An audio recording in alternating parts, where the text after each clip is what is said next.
So welcome back to Newcastle Central. It is the end of 2019 and I thought I should put out a video since I've kind of been missing in action for a while. The layout has not gone anywhere, as you can see. The layout has, however, changed a little bit. People that have been following the channel for a while may already have spotted a couple of things. Let's look at some trends running around first, and then we'll kind of step through and have a look at a few of the little things that I've made some, updated along the way, a couple of track changes I've made along the way, and then something that is kind of missing right around here. That is a little bit of a giveaway as to where a lot of my time has been.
So kind of from those running shots, what you might have noticed is that I can now run freight basically continuously around.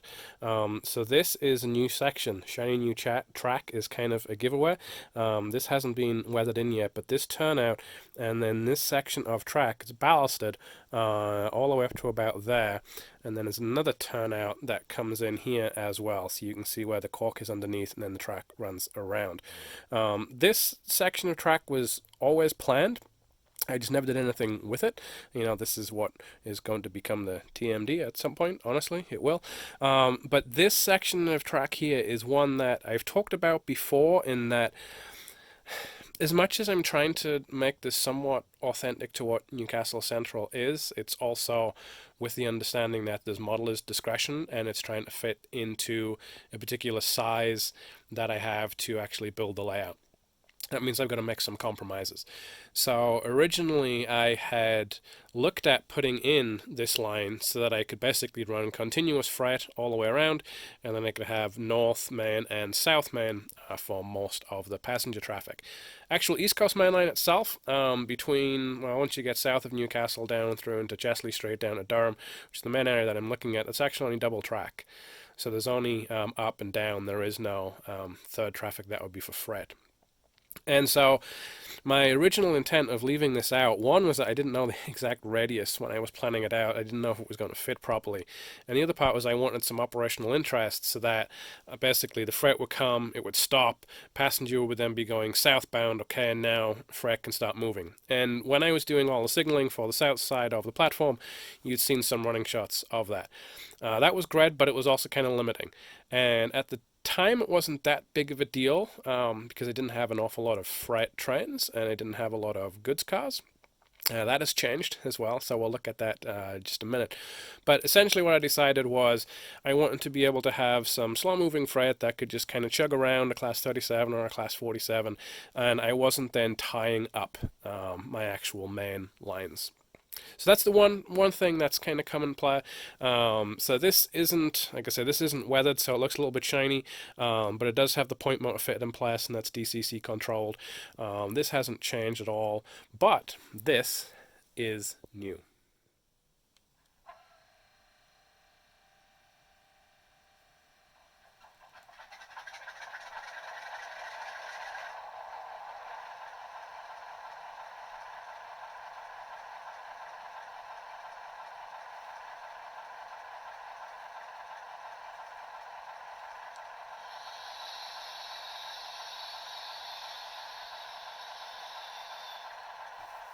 This is one new Loco that I have picked up. This is one of the Bachmann Class 47s, 47050.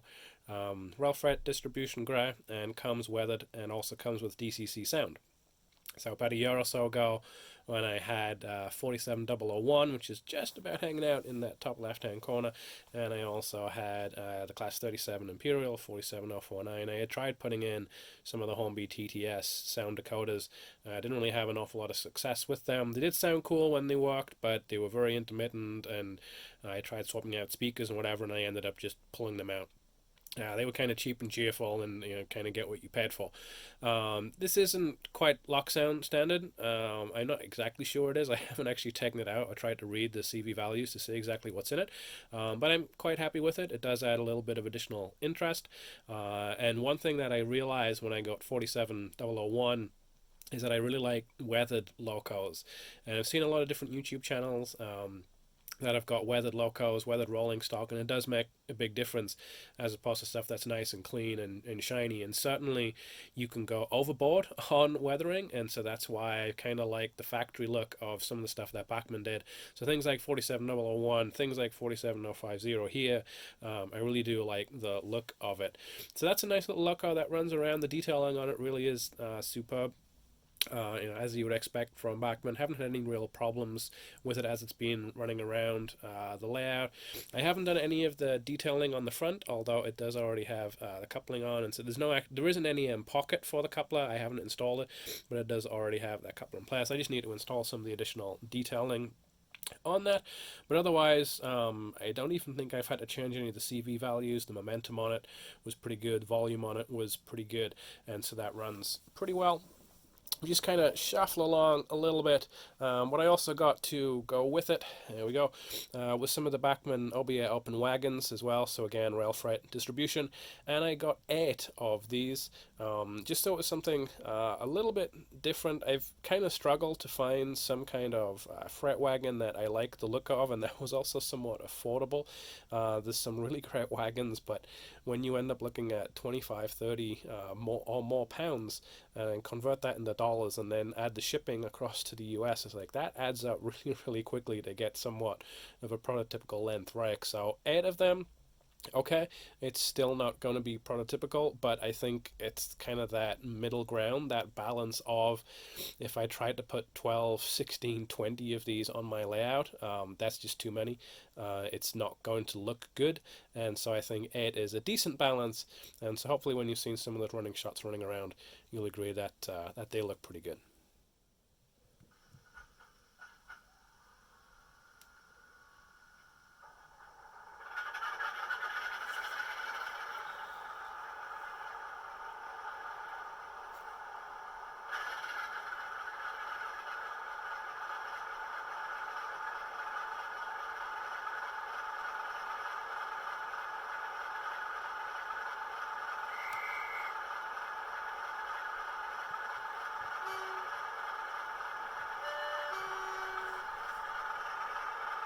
Okay, so one other new Loco, or at least new Loco to me, is 47834, or Firefly. That's another Bachmann Class 47.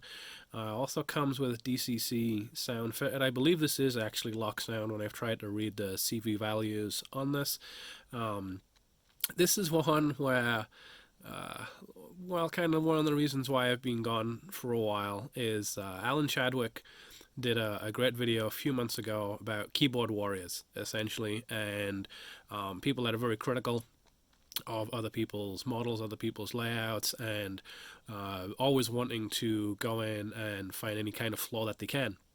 So rivet counters is one way that they can be described, where every rivet has to be in the right place, otherwise they don't really hold a lot of value in that.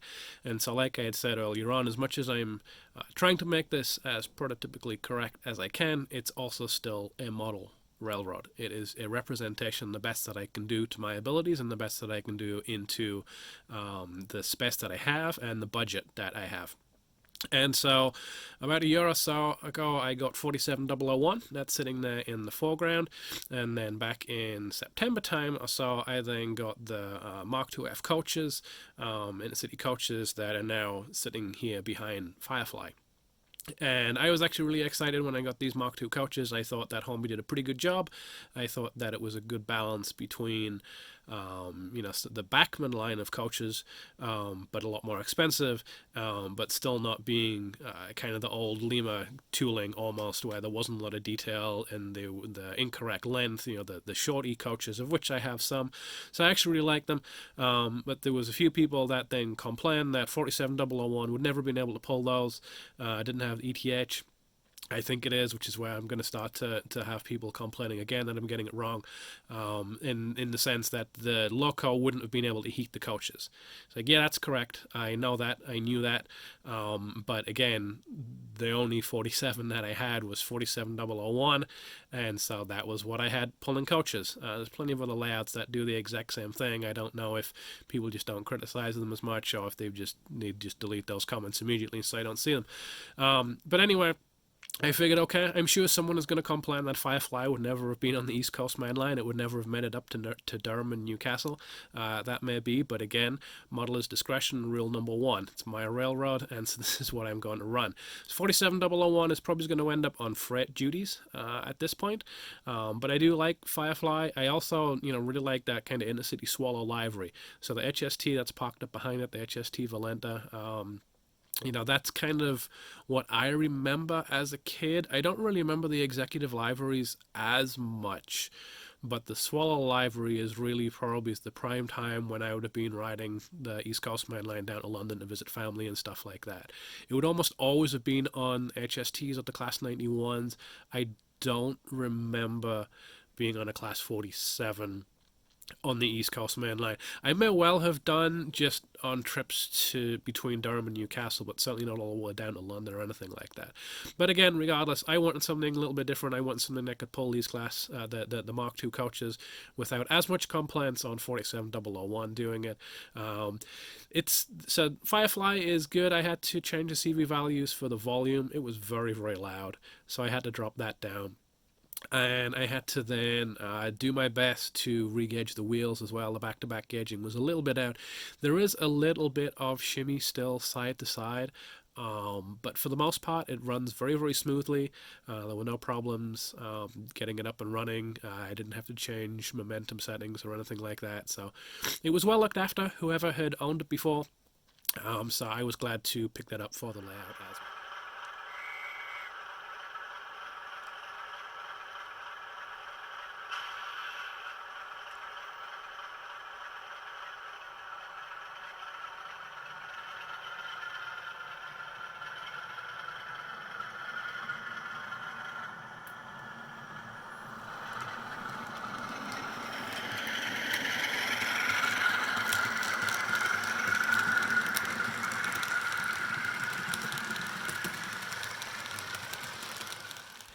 Right, north side of the layout, signal lights everywhere, and I don't actually have gantry here, and there will be another gantry here, and I have also ripped out the signal lights here with putting in the change of the freight line. I've had to mix things up a little bit there and how I'm doing it, so I need to go away and think how I'm going to plan it in. But otherwise, I have the signal lights all in place. It's the exact same that I had used, on the procedure that I had used on previous videos. This time, rather than soldering up my own LED driver boards, I did go back and use those. I think this is the 24 channel driver board that I had previously purchased. I ended up having to do my own, if you recall from previous videos, because I had tried to use a common ground, and those driver boards do not allow for a common ground. But because I'd already wired up all the signals on the south side of the station, I decided that no, I'm not going to try and rewire all of that. I'm just going to wire up my own LED driver boards, and that worked well. That was a really good learning experience, and it was also a good way to figure out how to cheaply do signals, in terms of it took me down the CMRI and JMRI route, so I'm glad I did that. So the signal lights, there is no common ground for the LEDs, so there's a one extra wire that comes down from the signal head. I don't think it makes that big of a deal, to be honest. When you're standing and looking at the layout, I don't think it looks that unsightly having all the wiring run down, but I am glad that all of this is in place. And again, it uses CMRI through an Arduino underneath the layout that connects back into JMRI, and so all of the lighting is controlled based on the way that the turnouts are set, the points are set. And let's go and have a look at that, because that is all change as well.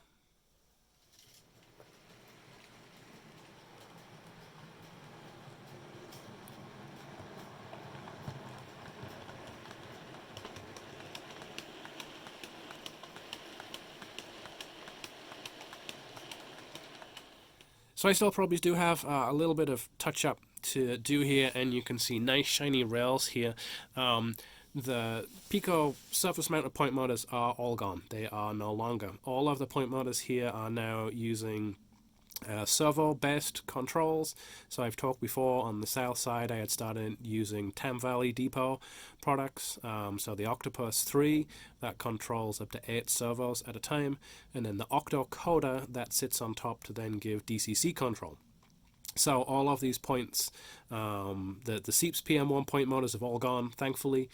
God rest their soul, they are now gone. I'm going to have a big old burning of those, I think. I'm going to wait until it gets a little bit colder outside and throw them in the campfire and roast marshmallows. I am very glad to see the back of those, the pain that they were. So all of these now are on DCC. So all of the routes to control setting all the turnouts as required are in JMRI, and then all of the signal lights are then based on what routes are set in terms of what points are set. So it sounds a little bit wordy, and it took an awful lot of time playing around in JMRI to be able to get it working. Not so much get it working as in I didn't know how I was doing, it's just there's a lot that you have to do, because if we kind of back up a little bit here. So, for example, we got the HST on platform 2 going northbound. That's really easy. All you need to do is make sure is that one point is set correctly, so that one will need to be closed, and then this left-hand point will need to be closed. That's it. There's only 2 points that you need to set, and now we can go. But if we said something like platform 7, this DMU line right here, well, probably a DMU. If you want to go, we need to have one turnout thrown, another turnout thrown, another turnout thrown. You're probably going to need to go northbound, so another turnout thrown thrown, another turnout thrown. So we're at what, 1, 2, 3, 4, 5 turnouts that need to be thrown.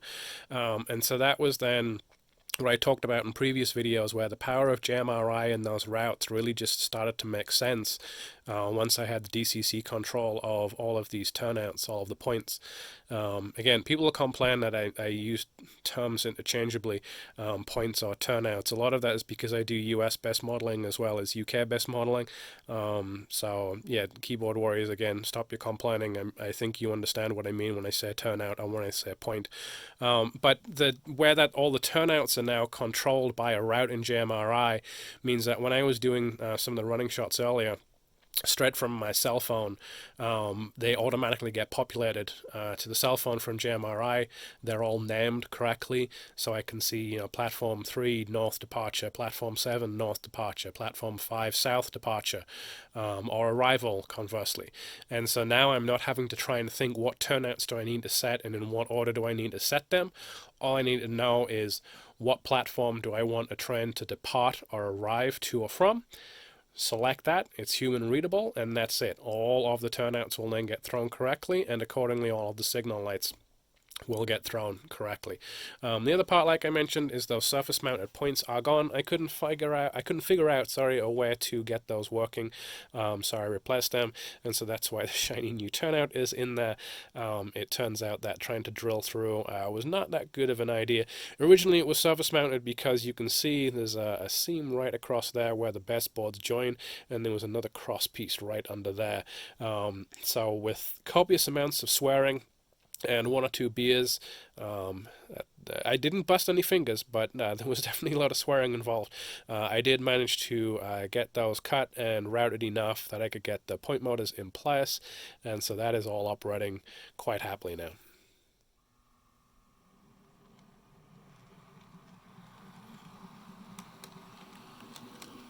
Right, last part, and probably one of the most contentious parts, is that this is no longer.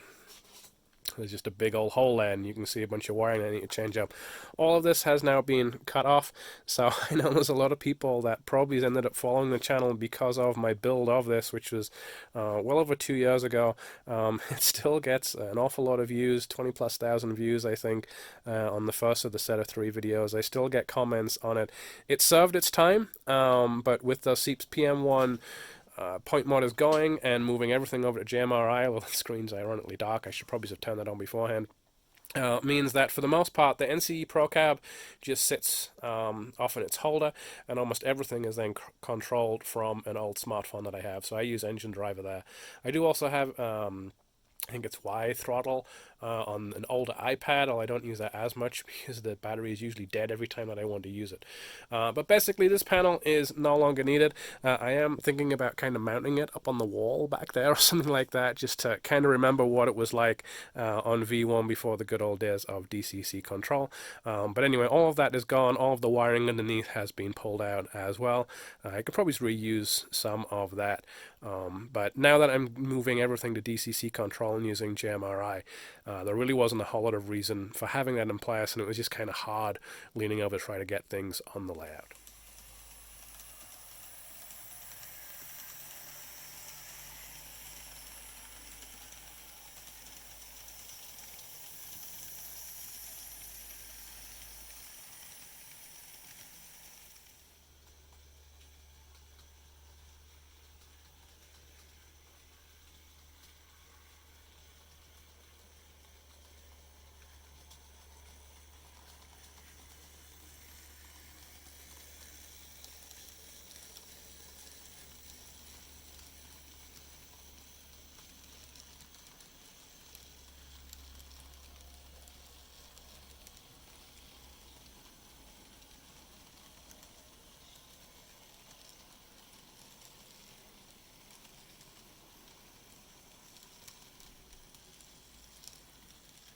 So on the N-scale side, this one is then a little bit different. So the Northern Pacific Locos you've seen before, what you haven't seen are these green coaches. These would have been the Northern Pacific North Coast Limited passenger set. So I've got I think it's a 10 car set here. Well, what you may have noticed if you follow the channel for a while is the orientation of all this is quite different now. what I have done is I have expanded out all of these modules over here is where originally the N-scale T-track layout was, and so all of these modules don't have any scenic details on them because these are all brand new. The wiring is just kind of hanging out all over the place. But what it has meant is I've more than doubled the size of this N-scale layout. So I'm going to try and step back without falling over myself as the passenger car makes around. Right there is where it would have been doing a 180 rather than a 90 degree, and then it would have started coming back along here. Instead, it's now moving along that front wall by where the doors are, actually. And it's kind of up and down because nothing's really level. None of the modules are attached. The new track isn't attached, which includes that new track along the back. None of these are attached. The modules are just put in place and then clipped together. So it actually runs pretty well, given that it's not really in its finished state. So there's just those two modules that are scenic. They're the two modules that I've had before, but then coming into this section is where things start to get new. This orange and black tran is then Great Northern Empire Builder set. So I've talked before that there were three railroads really that came into the Pacific Northwest of the United States here around the Seattle area. So you've got the Green Northern Pacific, North Coast Limited. We've had the Milwaukee Road, Olympian Hiawatha, which we've shown before, which is actually a pretty similar kind of pen scheme than this Great Northern. This was the third of the railroads, and Great Northern I think I've talked about before is probably my favorite. So this ends up being, I think I've got 10 cars on here now, but I have another 3 cars that I need to put different couplers onto them. But I was very happy with these. This one's a little bit of a mix of different manufacturers. We've got some Concord, we've got some Bachmann, I think there are some Intermountain, and there's something else. So this is kind of a mix of all kinds of different coaches. This is kind of a very hard set to put together. I wouldn't say that it's super rare, but they just haven't released these for a long time, although this is a brand new Centralia Central Coachworks one. That's Superdome, so that one is brand new. All the other ones, like, they're kind of hard to get to. So this one doesn't particularly like the fact that these modules aren't in their finished state and the track work isn't all attached and stuff like that, and because I've got a mix of different couplers from those different manufacturers, it doesn't run as smooth. That Northern Pacific Green Lowry set, Lowry is the paint scheme. They're all Concord passenger coaches, and so they all run just fine. They've all got the same couplers on them, and so that's quite happy to run around. Unfortunately, the Empire Builder not so much. That's why it's just kind of parked up. But the idea here was, although I don't do a huge amount in N-scale, I've probably got way more N-scale than 00, to be quite frank, in terms of the number of freight cars and now passenger services. I do like going to shows, and so one of the reasons why I was building up these new modules was for things like this. So we have kind of these S transitions from the front of the module to the back, and then straight, and then we start to come back around. And so rather than it just being straight lines, which is how these T-track modules, this tabletop standard for N-scale, typically ends up, I want to have a little bit of variety. So we see this sweep through, we then come through a 90 degree, we then go through another 90 degree transition, we'll then have a little bit of a straight, but you can see, with the movement of this, the cars are still moving around as we're coming off here. And my thought is that this becomes a little bit of a mountain module. So kind of like I've shown with the N-track, which is the larger N-scale modular standard, where I've got mountain modules. That's actually what these are, or they're kind of on their side. It's a similar kind of approach in terms of S transition front to back and then back to front again, just so that you get a little bit of movement coming through the trans as they run around. So this is one thing that's taken quite a bit of my time as well, just to make up all these different boxes or modules. I think I had 1, 2, 3, 4, 5, 6, and then there's another one, 7. So I think I had to make a total of 7 modules to be able to make this work. So that takes some amount of time, but quite happy with how this has turned out. I do move the Empire Builder onto a different track just so you can see those running, and I'll try and do that so you can get a little bit of running shots of them. So the N-scale is one thing that's eaten up a little bit of my time over the last few months or so.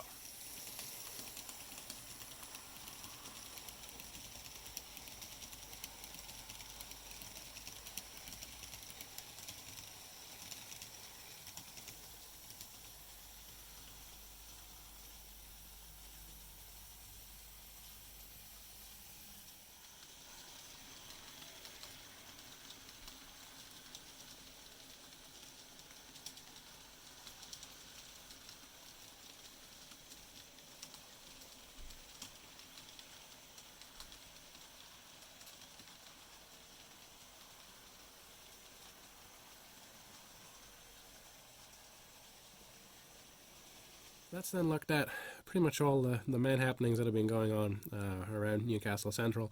I have a little bit more work to do on the points on the south side here. I still have a couple of those Pico surface mounted points to replace, and I need to align and then cut the pins on a couple of the other servos that I've got mounted underneath, but they are at least connected up through one of those Octocoder 3s, to be able to then give DCC control.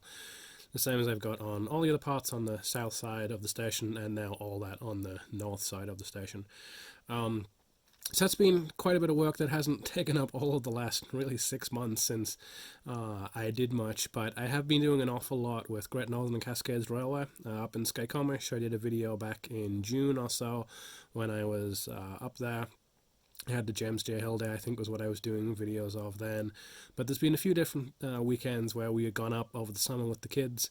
We would go up camping and we would run different trains, and I'd already been checked out to do the electric and the diesel trains. This past summer I also got checked out to do the steam train.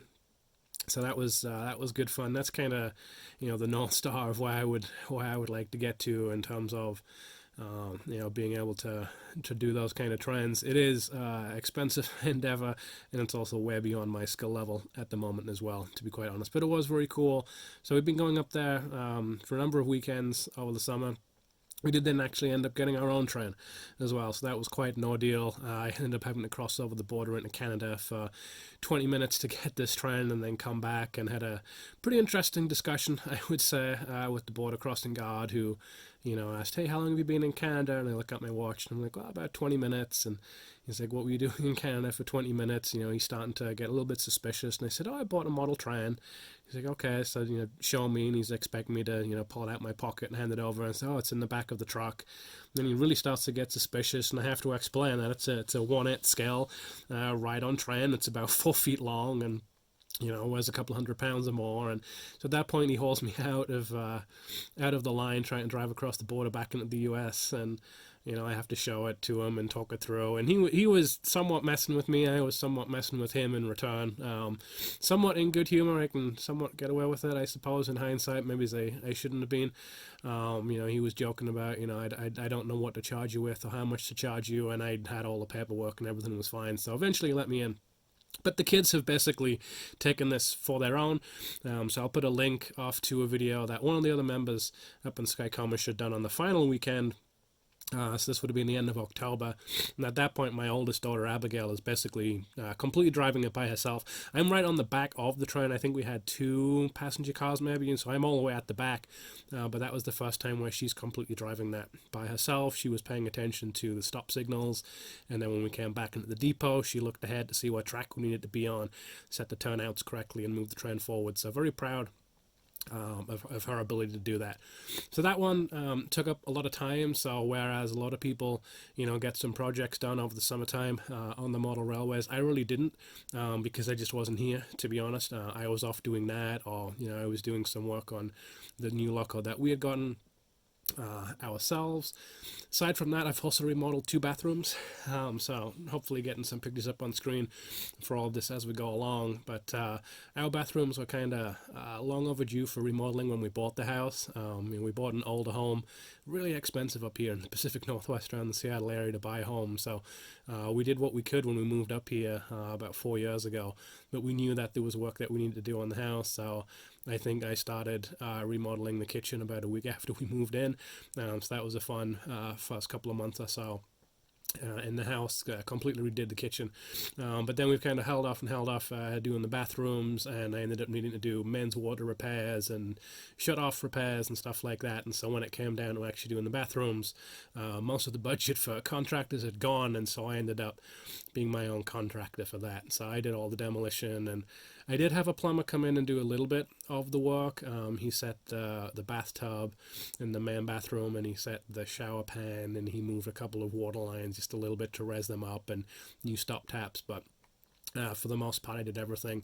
And I think when I had the dumpster filled up and hauled away, it was 4,300 pounds. So it was a lot of tile all over the walls, all over the floor, cement board everywhere. Even the actual vanities and the basins and countertops and things like that was all tile and cement board. So it was It was a lot of work. So that was pretty much a 3 month project of almost every weekend and evening, if I wasn't doing work, which I somewhat have a night job along with my normal day job as well, just to kind of make all these ends meet. So I really just haven't had a lot of time to come out into the train shed.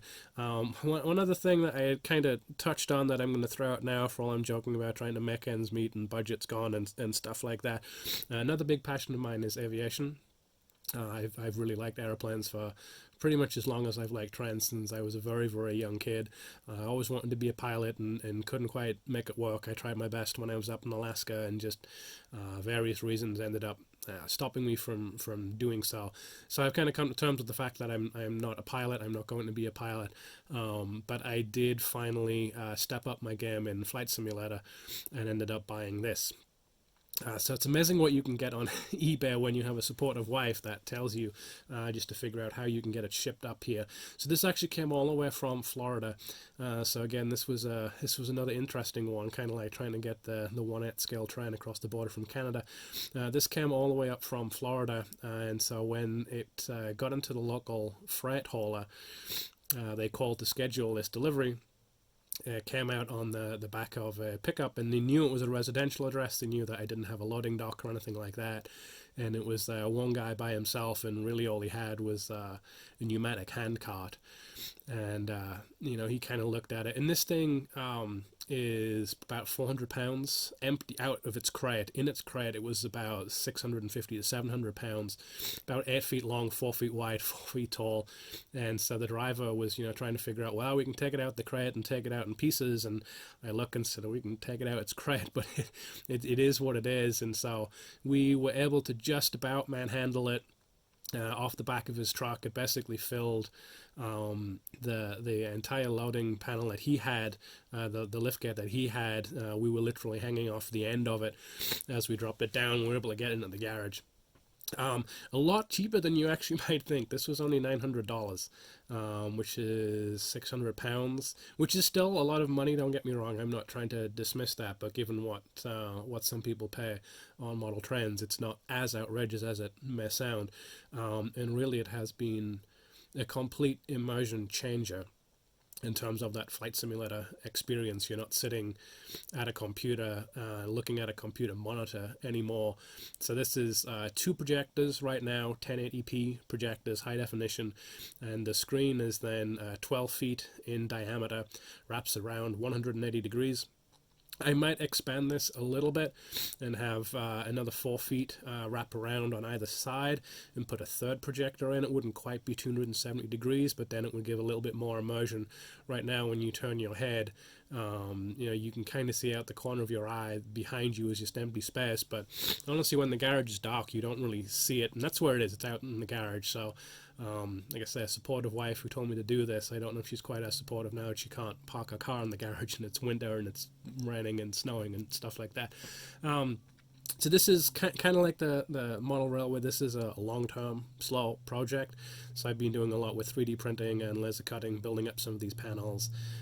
So that's why some of this, it looks a little bit of a mess right now, just with the kids hanging out there. But I do have the fully registered version of the software now, and I've been doing a little bit of configuration and tweaking on the screen so we don't have that weird overlap as the projector images are blended together right in the middle there. So it does look somewhat immersive. I'm currently trying to figure out how to do more of the instrument panels.